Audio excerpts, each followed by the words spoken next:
I am Parminder Pal. Good evening सभी को good evening. शाम का वक्त है जब मैं इस वीडियो को रिकॉर्ड कर रहा हूँ। ये ज्योग्राफी का जो है ये दूसरा पार्ट है जो यूपीएससी और पीसीएस प्रीलिम्स परीक्षा के लिए जो है बहुत ही महत्वपूर्ण होगा।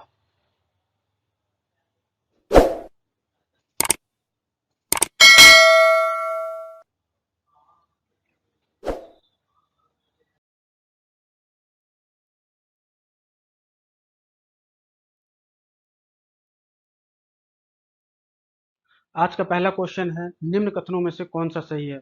उच्चावच, भूगर्भीय संरचना तथा जलवायु की दशाओं के आधार पर नदियां अनेक प्रतिरूप बनाती हैं। जालीनुमा, अपकेंद्री तथा वक्षाकार प्रतिरूपों के प्रकार हैं। जब एक नदी बड़ी नदी में अनेक छोटी धाराएं या समकोण पर बनाती हुई मिलती हैं तो उसे जालीनुमा प्रतिरूप कहते हैं।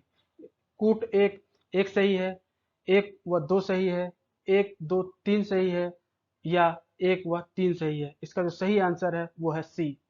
क्वेश्चन नंबर 2 है, निम्न कथनों में कौन सा सही है? जालीनुमा अपवाह तंत्र वलित संरचना पर बनता है। इसमें कठोर चट्टानों के मध्य अभिनव घाटियां पाई जाती हैं। इसमें चट्टान एक विशेष विशेषताओं वाली नहीं होती है। इसका कूट है एक सही है, एक व दो सही है, एक दो तीन सही है या डी में एक व तीन सही। इसका भी सही आंसर जो है वो सी है। क्वेश्चन नंबर 3 है, निम्न कथनों में कौन सा सही है? आंतरिक अपवाह तंत्र मरुभूमि में पाया जाता है। इसमें नदियां कुछ दूर बहने के बाद बालू में विलीन हो जाती हैं। कूट इसका एक सही है, एक व दो सही है, दो सही है, उपयुक्त में से कोई नहीं। इसका जो सही आंसर है वो है बी। निम्न कथनों में से कौन सा सही है? हिमालय की नदियां सतत वाहिनी हैं। इन नदियों में जल बर्फ के पिघलने एवं वर्षा से प्राप्त होता है। ये नदियां ऊपरी भागों में अत्यधिक अपरदन करती हैं, जिसके कारण ये नदियां विशाल मात्रा में बालू तथा मिट्टी बहाकर ले जाती हैं। इसका कूट में जो सही एक एक व दो सही है, एक व तीन सही है, एक व चार सही है, एक दो तीन चार सही है। इसका जो सही आंसर है वो है डी। क्वेश्चन नंबर 6 है, निम्न कथनों में कौन सा सही है? प्रायद्वीपीय नदियां अधिकांश मौसमी हैं। इन नदियों का प्रभाव वर्षा पर निर्भर होता है। गर्मी के दिनों में बड़ी नदियों की धाराओं में पानी का बहाव बहुत अधिक होता है। तो इसमें जो है क्वेश्चन नंबर जो है 6 में जो है तीसरा जो हमारा सेंटेंस है वो है गलत है, क्योंकि गर्मी के दिनों में बड़ी नदियों की धाराओं में पानी का बहाव जो है इसमें बहुत कम होता है। तो इसका जो सही आंसर है वो 1 व 2 है। क्वेश्चन नंबर 7 है, निम्न कथनों में से कौन सा सही है? प्रायद्वीपीय नदियों में मंद ढाल के कारण अपरदन की क्रिया जो है वो अधिक होती है। कठोर सैलों वाली तली तथा बालू व गाद की कमी के कारण इन नदियों में कोई विक्षेपण नहीं हो पाता है। इन नदियों के मार्ग सीधे एवं रैखिक होते हैं। तो जो प्रायद्वीपीय नदियां होती हैं उनमें मंद ढाल अगर होगा तो अपरदन की क्रिया जो है बहुत ही कम होगी। और क्वेश्चन में जो इसके साथ में दिया हुआ पहला, उसमें तो अपरदन अधिक की क्रिया अधिक होते, ये जो है ये गलत है। इस प्रकार इस कूट में जो है एक व दो सही है, एक दो तीन सही है, दो व तीन होगा, मिस्टेक कर रहा है, दो व तीन सही है, एक व तीन सही है। तो इसका जो सही आंसर होगा वो दो और तीन सही है। सी पे लगा दो।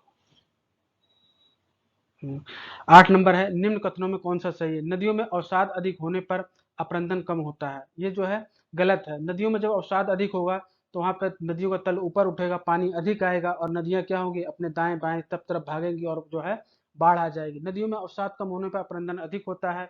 नदियों में जब अवसाद कम होगा तो अपरदन भी क्या होगा, वो कम होगा।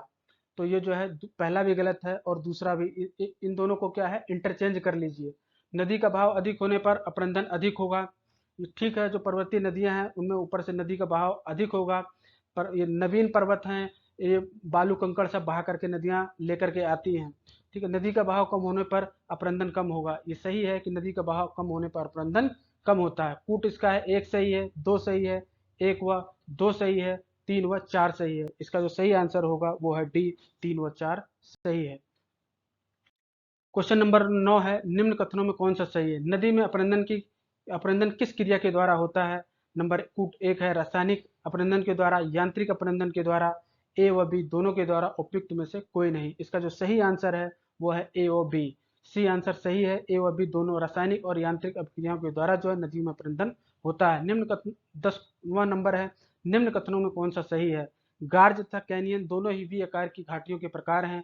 बहुत गहरी तथा संकरी घाटी को गार्ज या कंदरा कहते हैं। इसका कूट है, एक सही है, दो सही है, दोनों सही हैं, डी है दोनों में से कोई नहीं। इसका जो सही आंसर है वो है सी, दोनों सही हैं।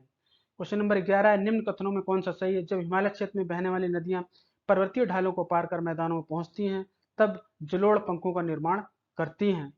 यह त्रिभुजाकार आकृति वाले निक्षेप होते हैं जिनका आधार मैदान की तरफ होता है। इन क्षेत्रों में बाढ़ के मैदान, प्राकृतिक तटबंध, नदी निक्षेप तथा कगार आदि की स्थलाकृति बनती हैं। ये तीनों ही क्वेश्चन, तीनों ही जो हैं सेंटेंस, जो वाक्य हैं हमारे, तीनों ही सही हैं।